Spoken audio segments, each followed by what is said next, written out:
Everyone, now in our fifth chapter, today we are going to see our next topic, orifice meter. So first of all, what is orifice meter? Orifice meter क्या है? So it is one of the instrument based on Bernoulli's equation. Now before we going to see our next topic, orifice meter, in a previous video we saw first of all what is energy and what is moment equation.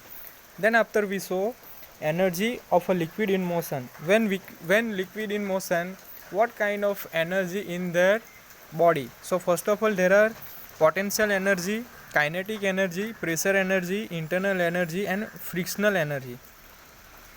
So what is potential energy? Potential energy કોને કહેવાય? કે potential energy તે જે સ્થિતિને આભારી છે, બરાબર છે. આ પ્રકારની શક્તિ જે તે સ્થિતિમાં રહેવાને કારણે છે. આને સ્ટેટિક એનર્જી પણ કહી શકાય, બરાબર છે. કેવી રીતના ફાઇન થશે? It is W into Z. Then kinetic energy, તો પ્રવાહીના વેગમાનની શક્તિ જે પ્રવાહીના કણમાં રહેલી ગતિને કારણે, જો પ્રવાહીના કણ વી મીટર પર સેકન્ડના સરેરાશ વેગથી વહેતા હોય તો તેમાં રહેલી કાઇનેટિક એનર્જી v²/2g થશે. દેન પ્રેશર એનર્જી, તો પ્રવાહીના કણ પર હયાત દબાણને કારણે થતી શક્તિને દબાણ શક્તિ કહેવાય, બરાબર છે. કોઈ બી ફ્લુઇડ પાર્ટિકલ હોય એના પર હયાત એટલે કે એટ પ્રેઝન્ટ જે પ્રેશર આવશે અને તે શક્તિને શું કહેવાય છે? પ્રેશર એનર્જી, બરાબર છે. સપોઝ કોઈ ફ્લુઇડ વહેતું હોય, ફ્લુઇડ ફ્લો થતું હોય, એના પર શું આવશે?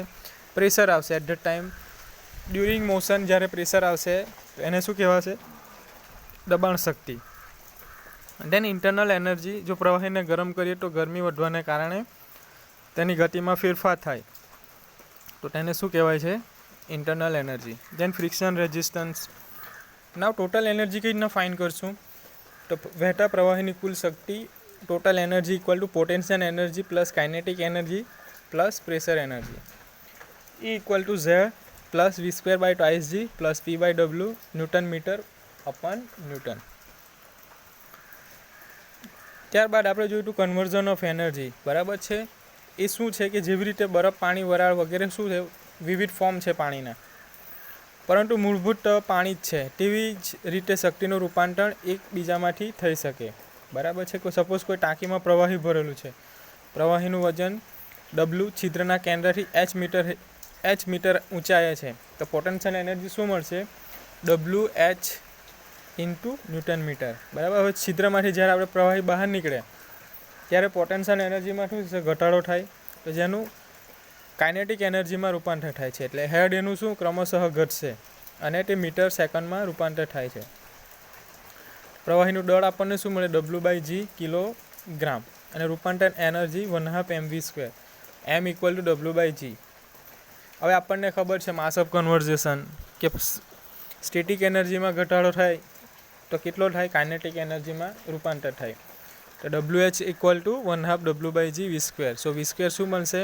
ટ્વાઇસ gh, તો v equal two square root of twice gh, બરાબર. ધેન આફ્ટર વી સો બર્નોલી ઇક્વેશન. તો બર્નોલી ઇક્વેશન શું છે? કે સંપૂર્ણ અદાબશીલ પ્રવાહી, બરાબર, ઇનકમ્પ્રેસિબલ ફ્લુઇડ હોય, અદાબશીલ પ્રવાહી જે સતત વહે છે, કન્ટિન્યુઅસ, તે પ્રવાહીના દરેક કણ કે જે એક બિંદુથી બીજા બિંદુ પર ગતિ કરતા હોવા છતાં તેની કુલ શક્તિ અચળ જ રહે છે. ઉપરોક્ત સ્ટેટમેન્ટને એવી ધારણા પર આધારિત કહી શકાય કે ઘર્ષણને કારણે શીર્ષ વય થતો નથી. એને કેવી રીતના લખું? Mathematically Z plus v²/2g plus p/w equal to constant, બરાબર. Then after we show its proof, then after we show limitation of Bernoulli's equation. So there are some limitation. So બર્નોલીના સમીકરણમાં શું છે? કે પ્રવાહીના કણનો વેગ પાઇપના દરેક આડછેદ આગળ એક સરખો ગણ્યો, પરંતુ વાસ્તવિકમાં એવું પોસિબલ છે નહીં. પ્રવાહીનો વેગ પાઇપના કેન્દ્રમાં, સેન્ટરમાં મેક્સિમમ અને ધાર અને પાઇપની જાડાઈ દિવાલ વચ્ચે લઘુત્તમ હોય છે. એટલે કે બર્નોલીના સમીકરણ પ્રવાહનો વેગ સરેરાશ લેવા પડે છે.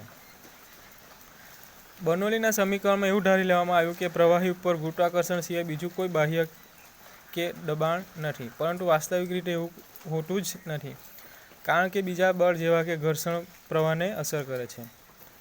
અને સમીકરણમાં એવી પણ ધારણા હતી કે જે પ્રવાહી જ્યારે વહે ત્યારે શક્તિનો વ્યય થતો નથી, પરંતુ વાસ્તવિક રીતે તેવું શક્ય નથી.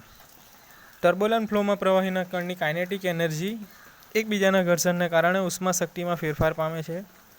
જો એની વિસ્કસવાળો પ્રવાહ હોય તો એમાંનો કેટલી શક્તિ શિયર ફોર્સને સહન કરવામાં વપરાય છે. બાબત આ બધા વ્યયને આપણે અવગણવામાં આવ્યા છે. જો પ્રવાહ વળાંકવાળો રસ્તો અનુસરતો હોય તો વળાંકને કારણે સેન્ટ્રીફ્યુગલ ફોર્સ ઉત્પન્ન થાય તેની ગણતરી કરવી પડે છે. તો આ જે ઉપરોક્ત સમીકરણ છે તેને કેવી રીતના લખી શકાય કે પ્રવાહીને સ્નિગ્ધતા એટલે કે વિસ્કોસિટી નથી તો મ્યુ ઇક્વલ ટુ 0. પ્રવાહી સ્થિર છે, પ્રવાહી સ્ટ્રીમલાઇનને ફ્લો કરે છે, પ્રવાહીની ઘનતા અચળ છે, પ્રવાહી અદાબશીલ છે, પ્રવાહીના વહેણ દરમિયાન વ્યય થતા નથી પરંતુ વ્યયનો ગણતરીમાં લેવાય તો Z1 plus V1 square by twice G plus P1 by W equal to Z2 plus V2 square by twice G plus P2 by W upon plus HF. Then after we saw based on Bernoulli's equation we saw different type of example. Then instrument based on Bernoulli's equation કે બર્નોલીના સમીકરણ આધારિત ઉપકરણ તો કયા કયા instrument છે તો બર્નોલીના સમીકરણના આધાર પર નીચે જણાવેલા ઉપકરણ વિકસાવવામાં આવ્યા જે વ્યવહારમાં ઘણા ઉપયોગિતા ધરાવે છે. Suppose venturi meter, then orifice meter, pitot tube, Prandtl tube, venturi flume and some related example. First of all આપણે વેન્ચુરીમીટર જોયું હતું. તો વેન્ચુરીમીટરમાં શું આવશે કે તેમાં સૌથી સાદા સ્વરૂપમાં નીચે જણાવેલા અગત્યના ભાગ ભજવે છે તો કન્વર્ઝન કોણ, થ્રોટ અને ડાયવર્ઝન કોણ. બરાબર 3 ભાગ આવેલા છે વેન્ચુરીમીટરના. તો કન્વર્ઝન કોણ કોને કહેવાય કે તે પાઇપમાં ટૂંકી લંબાઈ ધરાવે છે. જે તે પાઇપ જેનો વ્યાસ D1 સેન્ટીમીટર અને સેન્ટીમીટર છે તેની સાથે જોડીને પ્રવાહ કન્વર્ઝન થતાં સાઇઝ D2માં પ્રવેશ કરે તેને શું કહેવાય થ્રોટ કહેવાય છે. આ ભાગને ઇનલેટ પણ કહેવાય છે. આમાં પ્રવાહીનું દબાણ શીર્ષનું રૂપાંતર ગતિશીર્ષમાં થાય છે. ધેન આફ્ટર શું આવશે કંઠ યાની કે થ્રોટ. તો D2 આડછેદવાળા ધરાવતી નળાકાર પાઇપ આપણે જોઈ હતી એને શું કહેવાય છે throat. Then after diversion cone and some proof about venturimeter. Now next is orifice meter. What is orifice meter? કે આ ઉપકરણમાં પણ પાઇપમાં વહેતા પ્રવાહને માપવા માટે વપરાય છે. બરાબર છે. આ ઇન્સ્ટ્રુમેન્ટ શાના માટે વપરાય છે કે સપોઝ કોઈ આપણી પાસે પાઇપ છે એમાં શું થશે ફ્લુઇડ ફ્લો યાની કે વોટર ફ્લો થશે. બરાબર છે. તો વોટર ફ્લો થશે તો એનું જે પ્રવાહ બરાબર છે કે ઇન્ટેન્સિટી ઓફ ફ્લો કેટલી છે એ માપવા માટે આ ઇન્સ્ટ્રુમેન્ટ યુઝ થાય છે.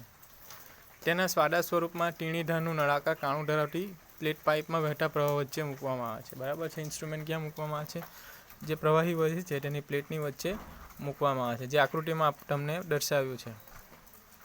પાઇપ અને કંઠ વચ્ચે પારાવાળું મેનોમીટર લગાવેલું હોય છે. બરાબર છે. શું લગાવેલું હોય છે મેનોમીટર. જો H1 ઇક્વલ ટુ પારાવાળા મેનોમીટરનું વાંચનાંક, P1 ઇક્વલ ટુ દાખલ થતાં પ્રવાહીનું દબાણ ઇનલેટ, V1 ઇક્વલ ટુ દાખલ થતાં પ્રવાહનો વેગ, A1 ઇક્વલ ટુ દાખલ થતાં પ્રવાહમાં પાઇપનું ક્ષેત્રફળ. બરાબર છે.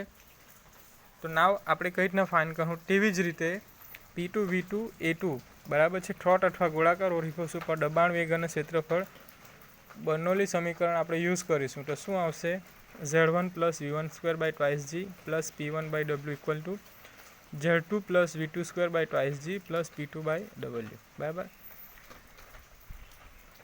નાવ જો સિમ્પ્લિફાઈડ કરીશું બરાબર છે. હવે આપણે શું ફાઇન્ડ કરીશું P1 by W minus P2 by W. બરાબર. ઇક્વેશન આપણે પ્રેશરને એક સાઈડ લાવીશું. બરાબર છે. તો શું થશે P1 by W minus P2 by W is equal to V2 square by twice G minus V1 square by twice G is equal to H. So it is 1 upon twice G V2 square minus V1 square. Now we know the equation of discharge Q equal to area into velocity A1 V1 equal to A2 V2. So V1 equal to A2 V2 upon A1. Comparison કરીશું. ડિસ્ચાર્જનું equation છે આપણી પાસે શું છે Q equal to A1 V1 Q equal to A1 V1 equal to A2 V2. તો A1 શું બનશે V1 શું બનશે A2 V2 upon A1 square કરીશું તો V1 square equal to A2 square plus multiply by V2 square upon A1 square. V1 સ્ક્વેરની કિંમત આપણે મૂકશું સમીકરણમાં તો આપણને મળશે H is equal to 1 upon twice G v2 square minus a2 square upon a1 square multiplied by v2 square is equal to v2 square by twice g in bracket 1 minus a2 square by a1 square is equal to v square by twice g in bracket a1 square minus a2 square divided by a1. Simplified કરીશું, so we get the equation q equal to c into a1 a2 upon square root of a1 square minus a2 square into twice gh. Now next is pitot tube. તો આકૃતિમાં દર્શાવ્યા મુજબ આ ઉપકરણ pipe અથવા ઝરણામાં વહેતા પ્રવાહનો વેગ માપવા માટે વપરાય છે, બરાબર. પિટોટ ટ્યુબ શાના માટે યુઝ થશે કે સપોઝ કોઈ સ્ટ્રીમ હોય, બરાબર, ઝરણું હોય, અથવા તો કોઈ પાઇપ, બરાબર છે, સોલિડ પાઇપ, પીવીસી પાઇપમાં જે ફ્લુઇડ વહે છે તેનું આપણે વેગ માપવા માટે વપરાય છે. પિટોટ ટ્યુબ એક સાદા ગ્લાસની નળી છે, બરાબર. સિમ્પલ શું છે? સાદો સિમ્પલ ગ્લાસની નળી છે જે 90 ડિગ્રીના ખૂણે વળેલી હોય છે, 90 ડિગ્રીના એંગલે હોય છે, જેનો નીચલો છેડો વહેતા પ્રવાહમાં ડૂબાડવામાં આવે છે. દબાણના કારણે પ્રવાહી ઊંચે ચડે છે, બરાબર. પ્રેશર આવશે, પ્રેશરના લીધે ફ્લુઇડ ઉપર ચડે છે. આ ઊંચાઈ માપીને આપણે પ્રવાહની ગતિ માપી શકીએ, બરાબર છે.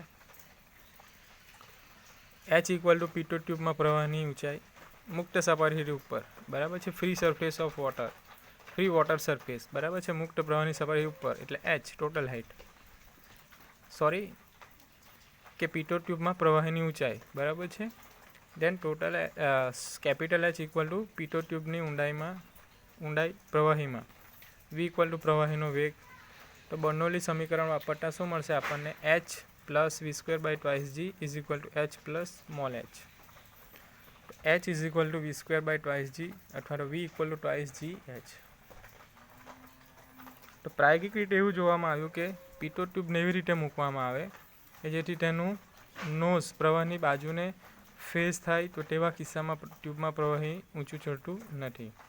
પરંતુ જો નોઝ ડાઉનસ્ટ્રીમ તરફ ફેઝ થાય તો તેવા કિસ્સામાં પ્રવાહી h જેટલું ડિપ્રેસ થાય છે. બંધ પાઇપ કે જેમાં શું હશે, પ્રવાહી દબાણ હેઠળ હોય છે, ત્યારે પિટોટ ટ્યુબનો ઉપયોગ કરવામાં આવે ત્યારે સ્ટેટિક દબાણનું માપ પણ લેવું જોઈએ. સ્ટેટિક પ્રેશરના માપ માટે પિટોટ ટ્યુબની ઉપરવાસ સાઇડ ઉપર અમુક અંતરે પીઝોમીટર જોડી શકાય. જો સમીકરણ v equal to twice gh, જ્યારે ટ્યુબ ઉપર વાસમાં પ્રોજેક્ટ થતી હોય અને પ્રવાહીના કોઈ પણ પ્રકારના વમળ ન થતા હોય તો તેને આઇડલ વેલોસિટી મળે છે. પરંતુ જ્યારે પ્રવાહ વિક્ષુભ હોય એટલે કે ટર્બ્યુલન્ટ ફ્લો હોય તો માપવામાં દબાણનો તફાવત સાચા તફાવત કરતાં વધારે હોવાથી v equal to c in square twice gh, જેમાં c ઇક્વલ ટુ અચળાંક પિટોટ ટ્યુબ લેવો પડે છે. Now next is Prandtl pitot tube. તો પ્રાન્ડલ પિટોટ ટ્યુબ વિશે સમજતા પહેલાં પિટોટ સ્ટેટિક ટ્યુબનો અભ્યાસ જરૂરી હોવાથી તેના વિશે આપણે જોઈશું. તો પિટોટ સ્ટેટિક ટ્યુબ આકૃતિમાં દર્શાવ્યા જ્યારે પ્રવાહીનો વેગ માપવાનો હોય તો પ્રવાહીનું સ્ટેટિક અને સ્ટેગ્નેશન દબાણ જાણવું જરૂરી છે. આ દબાણ તફાવતને આધારે ગતિ માપી શકાય. આ ઉપકરણમાં બે સરખા કેન્દ્રવાળી પાઇપ બે પ્રેશર ગેજ સાથે જોડવામાં આવે છે, જેથી દબાણ P3 અને P4 સીધું જ માપી શકાય છે. જો ઊંચાઈમાંનો તફાવત ન ગણીએ તો સ્ટેગ્નેશન દબાણ P3 equal to P plus 1/2 W square બિંદુ પરનું દબાણ P અને V મળે છે. બાહ્ય નળીના આગળના ભાગમાં નિશ્ચિત અંતરે ઘણા નાના છિદ્રો પાડવામાં આવે છે, બરાબર, નાના હોલ, જેથી સ્ટેટિક દબાણ માપી શકાય. જો બિંદુ 1 અને 4 આગળ વચ્ચે ઊંચાઈનો તફાવત નજીવો હોય તો P4 equal to P1 equal two P. So P3 minus P4 equal to 1/2 MV square WV square. So V equal two square root twice in bracket P3 minus P4 થાય છે. તો આકૃતિમાં દર્શાવ્યા મુજબ ઉપકરણ પિટોટ સ્ટેટિક ટ્યુબને સુધાર કરીને બનાવવામાં આવે છે. આ પ્રકારની ટ્યુબમાંથી ટીપથી નીચે અંતરે બહારની પાઇપમાં છિદ્ર ડ્રીલ કરવામાં આવે છે. આકૃતિમાં બતાવ્યા મુજબ સુવાળી ગોળાકાર નોઝ બોડી કે જેની ધરી પ્રવાહીની દિશામાં સમાંતર હોય તેના માટે મહત્તમ દબાણ તફાવત નીચે ટીપ આગળ જ મળે છે, બરાબર છે. અને હવે ક્રમશઃ ટીપથી અંતર વધારવામાં આવે તો દબાણ ઘટતો જાય છે અને કોઈક વખત નેગેટિવ દબાણ પણ મળે છે. બીજી બાજુ ટ્યુબની લંબાઈ ઉપરવાસ અને પોઝિટિવ દબાણ ઉત્પન્ન કરે છે, બરાબર. આ થયું પ્રાન્ડલ પિટોટ ટ્યુબ, બરાબર છે. So very most important theory pitot tube. Orifice meter અને પિટો ટ્યુબ.